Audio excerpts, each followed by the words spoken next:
घेतलाय. 2024च्या विधानसभेच्या निवडणुकीचा निकाल आज लागलाय.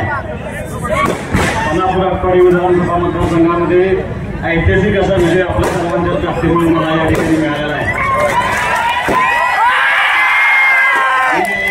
पहिल्यांदा अनिल भाऊंच्या कुटुंबाच्या वतीनं मतदारसंघातल्या सर्व आम मतदार बंधू भगिनींचं ज्यांनी आपल्यावरती विश्वास ठेवला सर्व सहकार्याला निकाल पाहता एक गोष्ट लक्षात आली. अनेक ज्ञात अज्ञात हात आज आपल्या मदतीला आलेले आहेत. त्या सर्वांचा अनिल भाऊंच्या कुटुंबाच्या वतीने मी मनापासून या ठिकाणी आभार व्यक्त करतो. सरकारला माझी विनंती आहे की निवडणूक 15-20 हजार मताने जिंकली असती तर गोष्ट वेगळी होती. जवळपास 78,000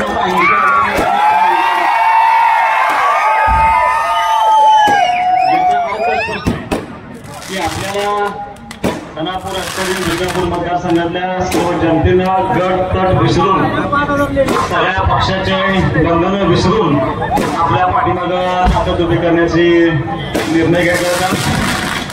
तुम्हाला सर्वांना माझी विनंती आहे, ज्या पद्धतीनं लोकांनी आपल्याला मदत केली, ज्या अडचणीच्या काळामध्ये लोक आपल्या पाठीमागं उभा राहिले, निश्चितपणे लोकांनी जनशक्ती नाकारून खऱ्या अर्थानं या मतदारसंघामध्ये केलेल्या कामाच्या पाठीमागं उभारण्याचा निर्णय घेतलाय. आणि आपल्या सर्वांची नैतिक जबाबदारी आहे की ही जबाबदारी आता इथून पुढे लोकांनी आपल्या हातामध्ये दिली.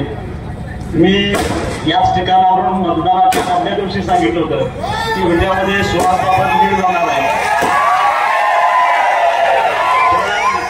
त्याला काही कारण आहेत, त्या मतदारसंघामध्ये खूप ताकदीनं काम करण्याचा आपण प्रयत्न केलाय. विटे शहरामध्ये ताकदीनं काम करण्याचा निर्णय केलाय.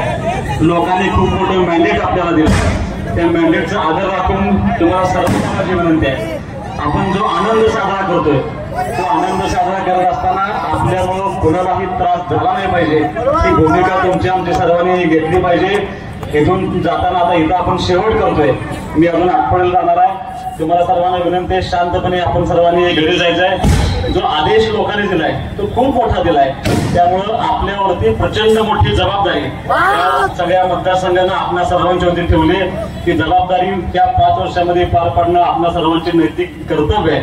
त्यामुळे तुम्हाला सर्वांना माझी विनंती आहे की एवढ्या मोठ्या मतदानाचा, एवढ्या मोठ्या लीडचा आदर राखून आपण शांतपणे कुणालाही त्रास न होता आपला विजयोत्सव साजरा करायचा आहे.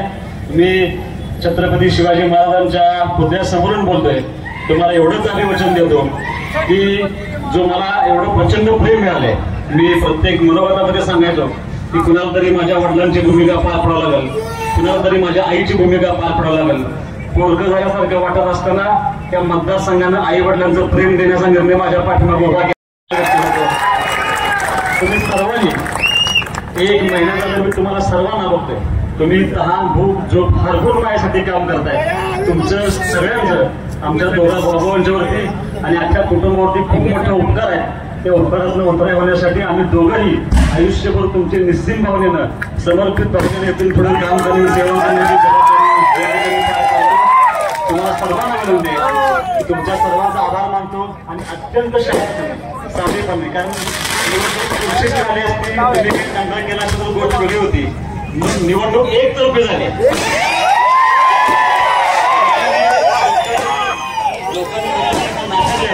आपल्याला खूप मोठ्या पद्धतीने करता येत.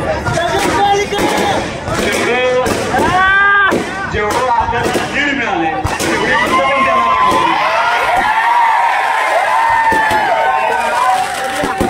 विजय मी भाषणामध्ये सांगायचो ही निवडणूक सामान्य माणसानं जनतेनं हातात घेतलेली निवडणूक आहे, मतदारांना हातात घेतलेली निवडणूक आहे. कुणाचीही ऐकत नव्हते, ते आपल्या पाठीमागे शक्ती उभा करत होते. मतदारांनी त्यांची जबाबदारी पूर्ण केली. आता आपली नैतिक जबाबदारी शांतपणाने विजयोत्सव साजरा करून इथून पुढच्या काळामध्ये या मतदारसंघाच्या विकासासाठी अहोरात्र काम करणे ही आपली जबाबदारी आहे.